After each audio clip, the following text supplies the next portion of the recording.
Hi folks, it's Moz here. On the workbench today we've got this Saab Tunnan for unboxing and a review.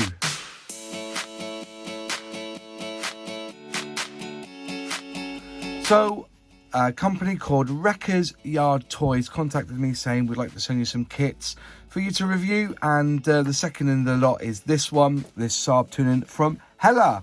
40 pieces, 1:72 scale. It's in the new boxing because, as you know, they've been taken over or bought out, I should say, by another company, and they're re-releasing some of their classics. I'm going to call them classics because they're not new tooling as per se, but they do have some legs left in them, or some life left in them, I should say. So yeah, he sent me this one. Lovely box art, proper vintage looking box art as well. It comes with 2 decal sheets apparently. It's 152 by 142 millimeters in length and width. It's got 40 pieces, so it hasn't got a lot of detail in this one. It's a 1:72 scale kit. Side of the box, there you go. It's got the dimensions there also, and also you've got the decals. They call it decorations, and it should be the schemes. So 2 variants. So you're having a J29 EF wing. That's for Ostensund in 1956, and then you've got this United Nations F4 Kamina Congo 1962 to 1963. So there you go. So there's the 2 call outs there. The side of the box has their number, which is there 80260. Not on the side like on an FX kit or a Tamiya kit. They have it lengthways, so if it goes on the shelf it will go like that. But this side, it does have the correct orientation, I should say, here. On the back, you've got, it looks like a picture of the decal sheet, which is pretty cool, and then some information there about this, I presume about the plane. So the Swedish government, after the Second World War, decided to acquire a rapid combat aircraft and ordered 3 prototypes of a new model, and it was nicknamed the Flying Barrel. So if you want to grab yourself this Flying Barrel, go over to Wreckers Yard Toys. There's a link in description for you to buy this kit. There's a sticker there saying it's made in France, which is good, and also this is a top opening box, but it's like a flappy box, and as you know, I do like my flappy boxes. So knife out, cut the seal like so, and then we open it up. And as I said, I do like these flappy boxes. I think they're brilliant. Whoops, there you go. So there you go. That's what I mean by a flappy box. I do a video of making your own flappy box. Just search for it. Transform your model box, and there you are.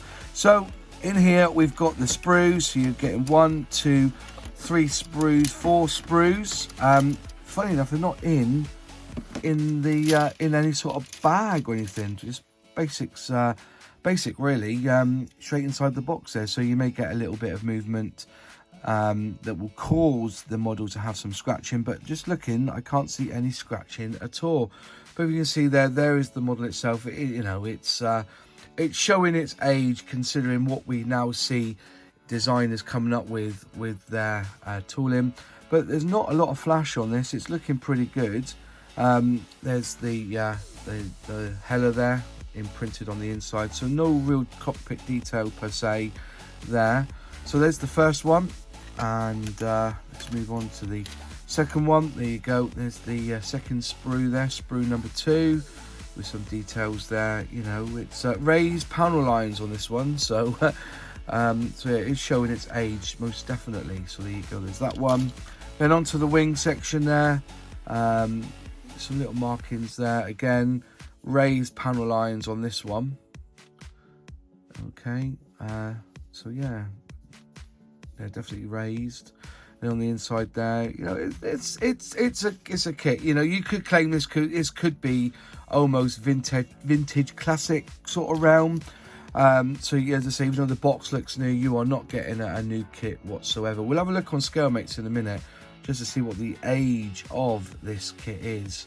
But it does have its purpose. I don't think there is a newer version of this out there. Let me know in the comments if there is a newer version of this. Just let me know. So there are the sprues. Wreckers Toy Yards have got this for £10.99 on their website. So it was £10.99. So yeah, quickly looking on scale, mates, it's 1978, so it's a year older than me, so it's 45 years old. So yeah, so it's a pretty old kit. The only thing that is bagged is the plastic clear parts, and just having a quick look there, you can see there's some age there on those as well, so you can see that. Whoops, there you can see. Hardly any flash on this, which is quite good.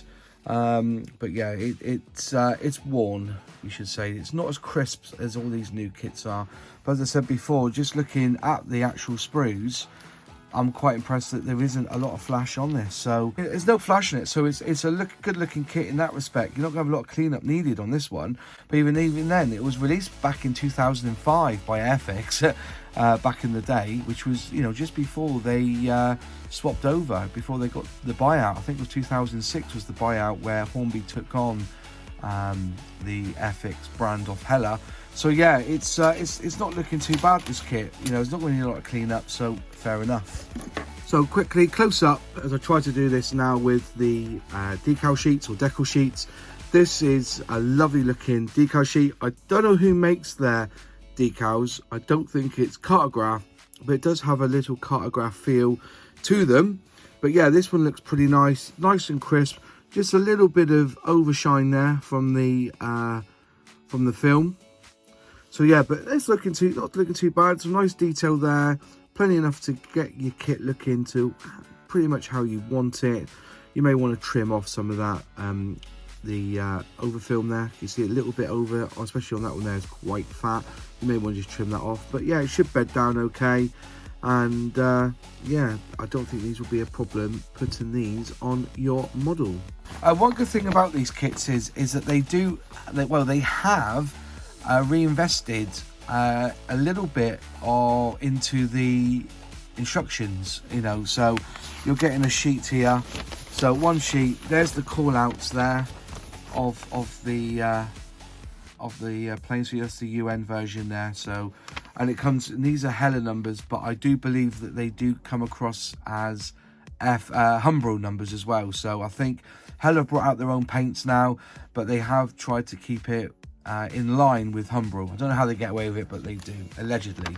So there you go, there's their call out sheet there of the two schemes that they do. And yeah, so you know, they've modernized the instructions. So start off with the cockpit and tub, moving on, then putting on the gearing, the front wheel, moving down through all added extras. So you've got some of the doors there for the undercarriage and some call outs of the paint, which is quite a nice feature because they're actually coloured, really nice.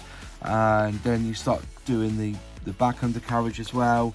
Then you place it all together with that tub straight in there, showing you where to glue. You've got two options here, so which is a nice touch.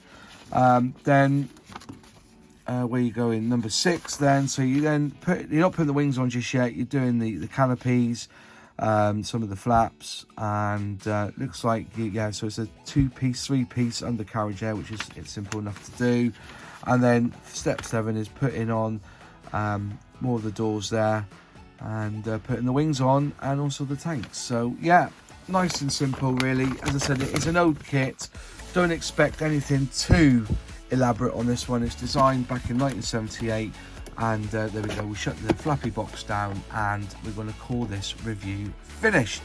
Anyways, that's it. Thanks for watching. If you liked the video, click the like. If you haven't subscribed yet, please subscribe, ring that bell, select all, and you'll never miss another video from this channel. If you'd like to become a channel member like the folks are on the screen, please go down to join, and memberships start from $1.99.